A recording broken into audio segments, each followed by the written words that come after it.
This is going to be video number 2 in my series on my Reverend Ron Enlightened Spiritual Master channel.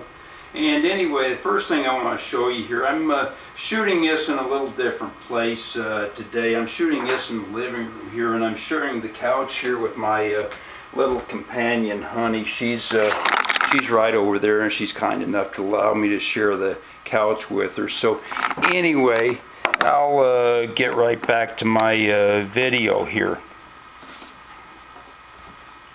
Okay, the first thing I'm going to do, this is going to be a little out of order perhaps, but I'm going to get right into the heart of the matter here. Now, I'm going to have a lot of other videos on a lot of other different subjects because my regular website is 25 chapters long, and I've got this chapter 26 here that I wrote for it, but I didn't put it up on that website yet, and I decided I'd just go ahead and get it on the YouTube channel here. Now, I'm going to, some of the stuff that I have on here, I'm going to read some of the stuff, and I'm going to speak off the cuff on some of the matters. So it'll be kind of a mixture of both. So sometimes I'll be reading and sometimes I'll be speaking off the cuff.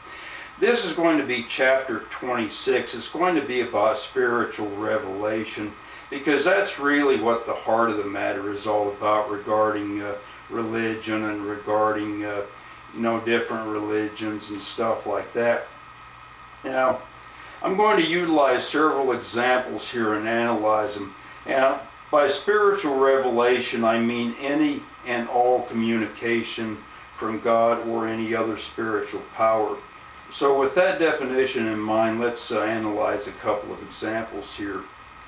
Now, the first example I'm going to utilize here is the Mormon Church, since they are a large church founded upon spiritual revelation. I was founded upon the spiritual revelation Joseph Smith received from God.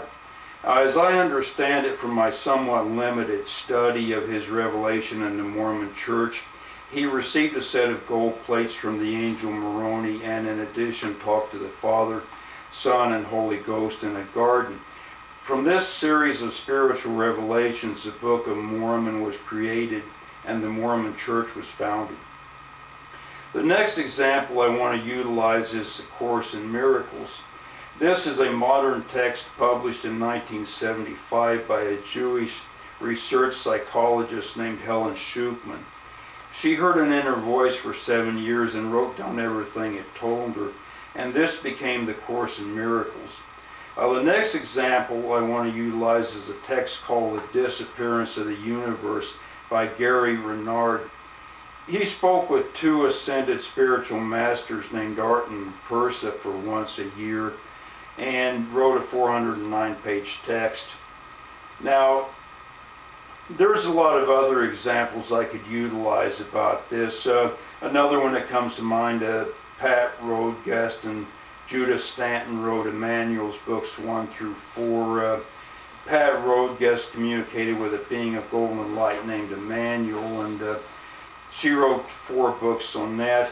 Now, we can't forget the Holy Bible, and I didn't. It's just that that's not the work of any one individual. That spans several centuries. It's translated from different languages, and it's difficult to relate it to the more modern text that I just described. Now that we have some examples, let's dive right in. Now, the first thing here is 3 of the books I mentioned are considered New Age.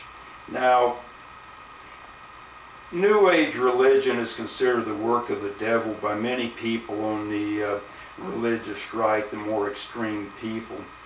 Now, there is also much division and argument over which one of these religions is the truth. And you've got to remember there's thousands of religions in the world. I can't even begin to count them all.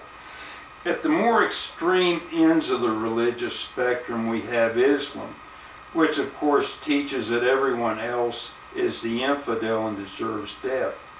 They are extremely dangerous in that they often act upon this belief. The teachings of the Mormon Church are also extreme in that they teach that everyone else is a Gentile and all other churches are the church of the devil. However, in fairness to the Mormon Church, they are not dangerous in that they don't usually act on this belief. They only teach that we're not going to go to the highest ascension or whatever.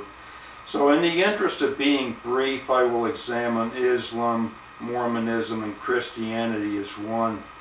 If you read the Quran, the Book of Mormon, and the Holy Bible, you will note they are all full of violence and war and killing. They also advocate child abuse and hatred of others for their race and sexual orientation. A Course in Miracles is conspicuous by the absence of these things. There is no killing, endorsement of war, or approval of hatred of your fellow man for the color of his skin or sexual orientation anywhere in the Course. Now, the other New Age texts are pretty much the same. So now we'll get to the crux of the matter, the filet mignon of this essay. How are we to know which one of these is the truth? If we guess wrong, we're going to go to hell, and that's terrible. Isn't that awful? So we have to be right. We have to spend a lifetime of prayer and anguish and hope that we guess right, because the welfare of our eternal souls depends on this. Well, right now I'm only 6 minutes into this, so I think I'm going to have time for this. Now, I've got good news for any and all concerned. They're all correct. Every one of these are indeed revelations from God, and it doesn't matter which one you follow, as long as you do not violate man's law and harm your fellow human beings. I should also note that no one is going to hell because there is no such place. So, how can they all be correct is the first and most obvious question, so let's get right into it. They are all correct because God does not exist as an external power. God is not like a king or a president who tells us what to do.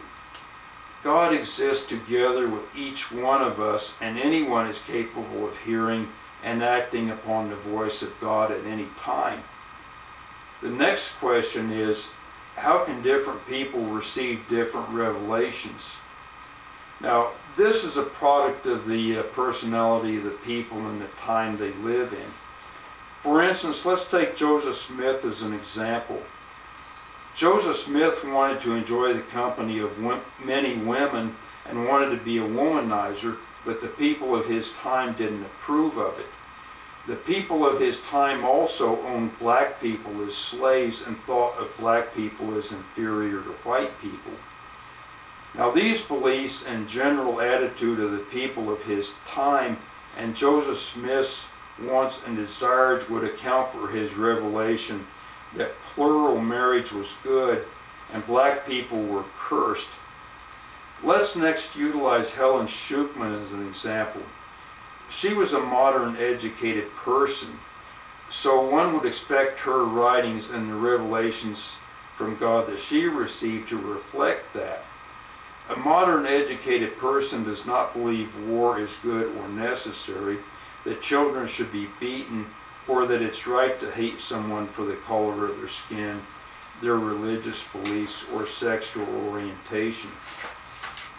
So I'm about 9 minutes into this here, and I've got other things here that I've got, but I think I'm going to cut this one off and download this and see how it looks, and I'll talk about these next ones on my next video, because YouTube allows me to make unlimited videos. So I'll see you on video number 3. This is Reverend Ron, Enlightened Spiritual Master, signing off.